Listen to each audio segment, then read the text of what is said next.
বাংলাদেশ ক্রিকেটে কি সত্যি ন্যায় বিচার নামের কোনো শব্দ আছে? একই ভুল বারবার করেও কেউ জায়গা হারায় না, অথচ সামর্থ্য প্রমাণ করেও সৌম্য সরকার বা সাব্বির রহমানরা সুযোগ পান না। নির্বাচকদের এক কথা, অধিনায়কের আরেক কথা। এই বিশৃঙ্খলার মাঝেই ধ্বংস হচ্ছে দেশের ক্রিকেটের ভবিষ্যৎ। ভক্তদের বুক ভাঙা দীর্ঘশ্বাস আর নির্বাচকদের অদ্ভুত সিদ্ধান্ত মিলে এখন যেন এক অচল অবস্থায় আটকে গেছে বাংলাদেশ দল। কেন এই বিশৃঙ্খলা, কারা দায়ী আর শেষ পর্যন্ত কি হতে পারে, চলুন জেনে নিই বিস্তারিত।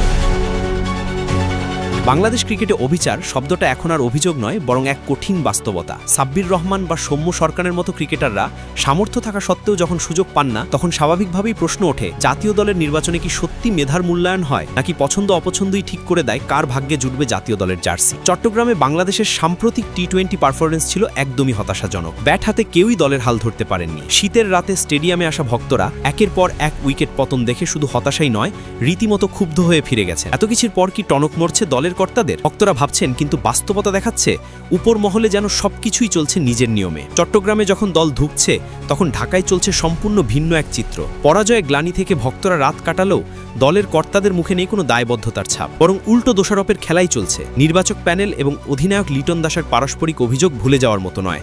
একজন বলছেন ক্যাপ্টেনকে জানানো হয় না কারা দলে আছে, অন্যজন বলছেন অধিনায়কের জানার প্রয়োজন নেই। এই পরিস্থিতি শুধু অদ্ভুত নয়, বরং পুরো ব্যবস্থার ভয়াবহ দুর্বলতা স্পষ্টভাবে তুলে ধরে।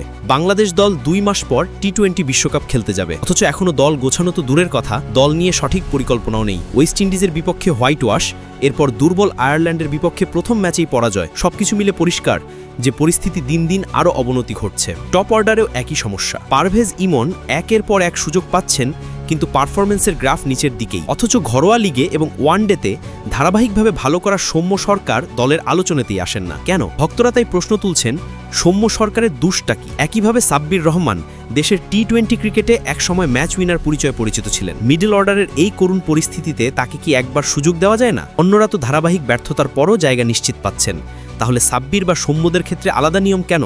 গাজী আশরাফ হোসেন লিপু দীর্ঘদিন ধরে বলছেন যে সাব্বির বা সৌম্যরা যখন ভালো খেলতেন, একাই ম্যাচ ঘুরিয়ে দেওয়ার সামর্থ্য রাখতেন। ভক্তরাও চান অন্তত আরেকবার তাদের সুযোগ দেওয়া হোক।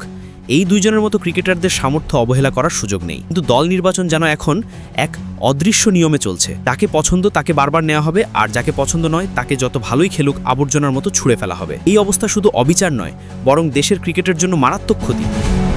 জাতীয় দলে ব্যক্তিগত স্বেচ্ছাচারিতা, পছন্দ অপছন্দ আর ব্যক্তিগত সম্পর্ক দিয়ে দল গঠনের প্রমাণ বারবার সামনে আসছে। ফলে প্রতিভাবান ক্রিকেটাররা উপেক্ষিত হচ্ছেন আর দল হারাচ্ছে তাদের সেরা সম্ভাবনা। বাংলাদেশ ক্রিকেট এখন যেন এক সন্ধিক্ষণে দাঁড়িয়ে। যদি এখনই সঠিক সিদ্ধান্ত না নেওয়া হয়, যদি মেধা ও পারফরমেন্সকে প্রাধান্য না দেওয়া হয়, তাহলে টি-20 বিশ্বকাপ তো দূরের কথা, ভবিষ্যতেও এইভাবেই ঢুকতে থাকবে বাংলাদেশ দল।